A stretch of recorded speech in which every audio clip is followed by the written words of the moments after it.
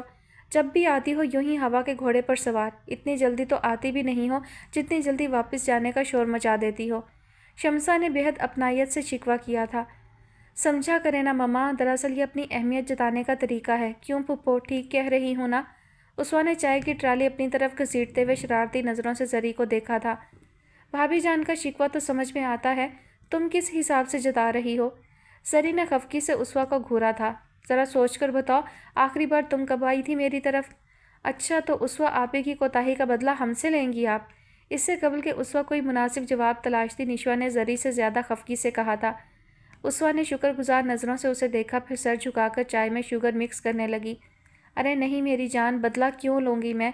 اصل میں تو میں ایبک اور ابیہا بہت تنگ کرتے ہیں، اسی لیے آنا جانا ذرا کم ہوا ہے۔ لو، تم تو یوں کہہ رہی ہو جیسے بالکل ہی دونوں گود کے بچے ہیں۔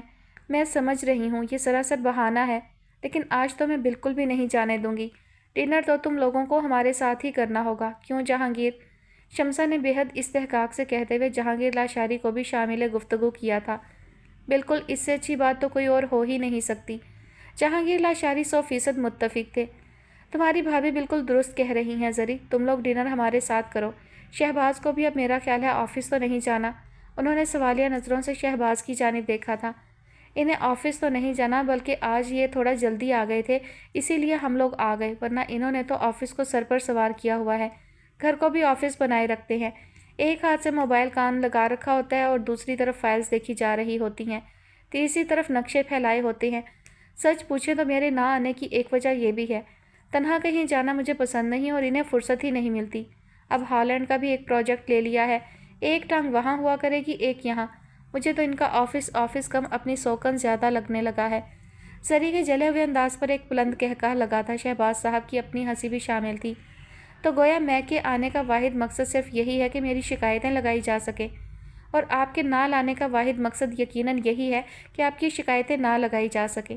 نشوا ہنستے ہوئے بولے، اور اس سے قبل کہ نئی بحث چھڑتی، شمسا پھر سے پہلے والے موضوع پر آ گئی۔ بس ٹھیک ہے، پھر ڈرائیور کو بھیج کر بچوں کو بلوا لیتے ہیں، اور ولی بابا سے کہہ کر تمہاری پسند کی بہت اچھی سی بریانی بھی بنواتی ہوں۔ شمسا اٹھنے کے لیے پر تول رہی تھی، لیکن زری نے ہاتھ پکڑ کر واپس بٹھا دیا تھا۔ بھابھی جان، ڈنر پھر کسی روز کے لیے اٹھا رکھتے ہیں۔ ایک تو یہ کہ گنجائش بھی نہیں ہے، دوسرا بچے بہت تنگ کریں گے، لالا جان ڈسٹرب ہوں گے۔ اب اپنے بچوں سے بھی کوئی ڈسٹرب ہوتا ہے کیا؟ جہانگیر لاشاری نے خفگی سے کہا۔ وہ بیڈ پر نیم دراز تھے، زری وہیں ان کے پاؤں کے قریب ریلیکس انداز میں آلتی پالتی مارے بیٹھی تھی، جبکہ نشوا ان کے دائیں جانب بیٹھی تھی۔ جہانگیر لاشاری کی طبیعت کے پیش نظر وہ سب لوگ بیڈ روم میں ہی موجود تھے۔ شمسا، اسوا اور شہباز سامنے رکھے صوفوں پر بیٹھے تھے، درمیان میں میز پر ریفریشمنٹ کے لوازمات رکھے ہوئے تھے۔ نہیں ہوتا ڈسٹرب، مگر یقین کریں لالا جان، میرے بچوں میں تو لگتا ہے شیطان کی روح سمائی ہوئی ہے۔ جانے کس پر چلے گئے دونوں ہی، اسپیشلی ایبک نے تو سچ مچ میرے ناک میں دم کر رکھا ہے۔ مجال ہے جو کوئی بات مان لے۔ شرارتی بھی تو بہت ہوتا جا رہا ہے، حالانکہ 5th اسٹینڈرڈ میں آ گیا ہے، لیکن جیسے جیسے عمر بڑھ رہی ہے اس کی ضد اور ہٹ دھرمی بڑھتی جا رہی ہے۔